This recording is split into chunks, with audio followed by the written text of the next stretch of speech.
Sako, man pyktis paėmė. Nu, kodėl jis taip elgėsi? Bet kas stovi už to pykčio? Ar pyktis tai tik tas pyktis? Ne, kas už to stovi? Ko aš bijau, kas nutiks? Aš bijau, kad jis susižeis. Tai reiškia, tas pyktis, jis va čia yra pyktis, o čia yra baimė, kad susižeis. Tas pyktis bando ištemti ir sako, va, žiūrėk, tu bijai, kad jis susižeis. Čia va šita problema.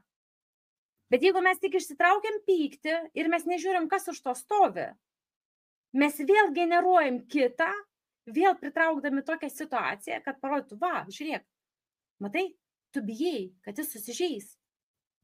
Tau generuoja tą pačią situaciją ant vaikų, ant vyro, ant kolegės, ant dar kažko, kad tu pabustum ir pamatytum, kad pyktis ne problema, kad tai yra kažkas giliau.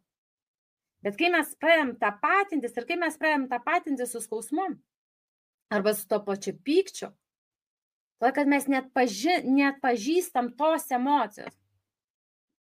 Todėl, kai jūs jaučiat, kad jums iškilo pyktis, traukiam tą pyktį, kiek reikia laiko, valandą, vieniems užtenka 2 minučių, kitiems reikia 5 minučių ir jie sako, viskas, man palengvėjo.